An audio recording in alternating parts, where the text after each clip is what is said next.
Əslində irs gözlə görünməsə də, qulaqla eşidilir, yaddaşla hiss olunur. Qərbi Azərbaycanın qeyri-maddi mədəni irsi sözün, səsin və yaddaşın içində yaşayan bir dünyadır.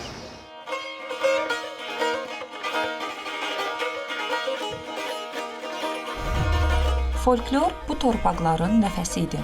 Nağıllar, dastanlar, bayatılar nəsildən nəslə ötürülürdü. Hər sözün içində bir həyat təcrübəsi, hər hekayənin içində bir yaddaş gizlənirdi. Bu sadəcə danışıq deyil, bu yaşamaq tərzi idi. Aşıq sənəti bu mədəniyyətin ən güclü səsidir. Saz təkcə musiqi aləti deyil, o sözün səsə çevrilmiş formasıdır. Aşıqlar sevgi, ayrılıq, torpaq və insan haqqında danışırdılar. Onların səsi kəndlərdən keçib yaddaşa hopurdu. Göyçə mühiti demək olar ki, sazlı sözlü mühit olubdur hər zaman.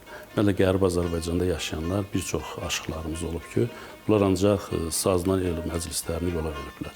Burada da dediyim kimi, o təbii ki, həmin ərazilərdə ermənilər yaşadığına görə, Dədə Baba bizim torpaqlardır, təbii ki, bilirsiniz. Ancaq ermənilər də çox zaman istəkləri o idi ki, bu sənəti mənimsəsinlər. Amma təbii ki, burada Dədə Ələsgər elə bir iz qoydu ki, bu erməni xalqı heç vaxt cürət eləyib o sənətə yiyələnə bilmədi. Çünki bu da ustadın həm böyüklüyü idi, həm də elə bir iz qoymuşdu ki, buna mümkün deyildi. Hətta belə bir xatirəni danışım ki, ermənilərin özləri deyirdilər ki, mən şahid olmuşam, kaş nə olaydı, Aşıq Ələsgərin qohum əqrabası olmayaydı, bunu erməni aşığı kimi dünyaya çıxardardıq. Ələsgərəm ey gözəllərdim əzbərim, belə mürvət olmaz, kərrar-i kərim, kərrar-i kərim, kərrar-i kərim.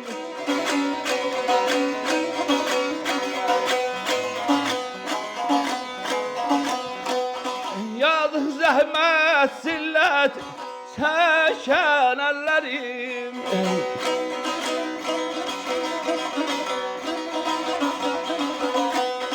yazıq zəhmət, zillət, çəkən əllərim.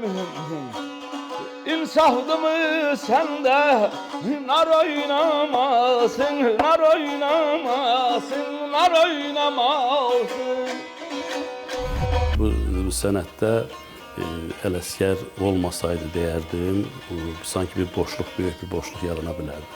Çünki onun yetirmələri, şərtləri ki olub, bugünkü günə qədər də onun şərtləri hələ də davam edir. Deyərdim, bir 180-190-a qədər gəlib çıxıbdır. Bu da böyük bir göstəricidir. Xüsusilə Göyçə mahalı üçün çox böyük göstəricidir ki, bir sənətkarın o qədər yetirməsi. Hər biri də çox azman sənətkarlar olub. Tək Dədə Ələsgər ocağının özündə 20-yə yaxın aşıq şair yetişibdir. Musiqi gündəlik həyatın bir hissəsi idi. Toyda, yasda, əməkdə hər anın öz səsi vardı. Bu musiqi sadəcə əyləncə deyildi. İnsanların hisslərini ifadə etmə forması idi. Qərbi Azərbaycanda musiqiyə, teatra, bizim o milli musiqilərimizdir, milli oyunlarımızdır, yallılarımızdır, sonra oyun havaları var idi, uzun dərə, tərəkəmə, çox şeylər var idi, onu sanırsam vaxt gedir. Çox hədsiz dərəcədə qorunub saxlanılırdı.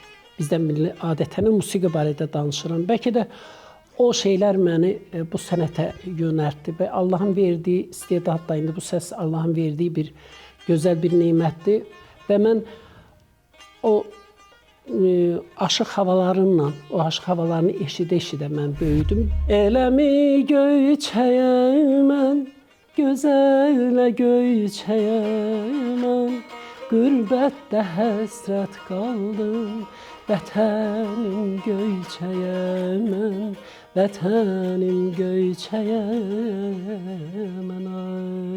Qərbi Azərbaycanda o bizim o milli mədəniyyətimiz bu qədər bu dərinlikdə qorundu, saxlandı və teatrımızın özü. Mən teatra gələndən sonra mən aktrisa kimi gəldim səhnəyə, çünki orada məni müğənni kimi tanıyırdılar və məni aktrisa kimi görəndə insanlar belə mətəl qalırdılar ki, yaş bu gözəl müğənnidir, bu niyə gəldi teatrına məsələn? Əgər atadırsa, niyə bir dəfə maraqlamayıb mən necə yaşayıram? Xoşbəxtəm, bədbəxtəm. Niye ne diyorsun ay kızım axı? Siz özü şahidsiniz ki, toyuma çağırdım, onda da gəlmədi. Pul göndərdi. Elə bil mən onu puluna görə çağırırdım. Qərbi Azərbaycanın elə bir nöqtəsi yoxdur ki, mən orada bu teatrdan çıxış eləməmiş olum. Mən həm teatrla gedirdim, tamaşalarla gedirdim, həm də konsert proqramı hazırladılar bizdə və teatrı bağlamaq üçün əllərindən nə gəldi elədilər. Amma mən 77-ci ildə mənim ora gəlişim teatrın büdcəsini demək olar ki, %100 mənim da konsert proqramından biz teatrın büdcəsini qaldıra bildik və teatr istədiyi tamaşaları qoya bildi səhnəyə. Və çox qəribədir ki, orada İrəvanın özündə biz tamaşalar oynayanda salonun yaradan çoxu ermənilər idi. Bileti sifarişlə alırdılar. O qədər, onların özü də o qədər maraqlı idi. O halın içində bizim, yenə deyirəm, bizim orada Qərbi Azərbaycanda xalqımız öz milli mədəniyyətini, milli adət-ənənələrimizi, bayramlarımızı çox gözəl qoruduq, saxladıq. O dağlar qandı dağlar, halın yamandı dağlar. O dağlar qandı dağlar, halın yamandı dağlar. Bir an qaldı hallabar, qanaqlar qarlı dağlar.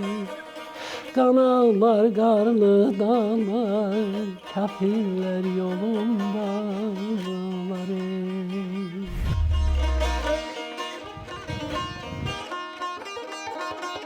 Xalçaçılıq da bu mədəni yaddaşın ayrılmaz hissəsi idi. Hər naxış bir simvol, hər rəng bir hiss daşıyırdı. Qərbi Azərbaycanda toxunan xalçalar yalnız məişət əşyası deyildi. Onlar xalqın dünya görüşünü, estetik düşüncəsini və həyat tərzini yaşadırdı. Bu sənət nəsildən nəslə ötürülərək Azərbaycan mədəni irsinin zənginliyini tamamlayırdı.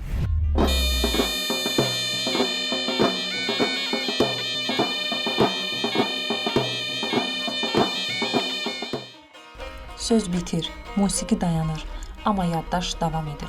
Qeyri-maddi irs görünmür, amma bir xalqın kimliyini yaşadır. Qərbi Azərbaycanın mədəni irsi Azərbaycanın ümumi mədəni yaddaşının ayrılmaz hissəsidir. Bu yaddaş isə dünya mədəniyyətinin böyük xəzinəsində öz yerini tutur. Bəzən ən güclü tarix yazılmır, yaşayır sözdə, səsdə, ilmədə və yaddaşda.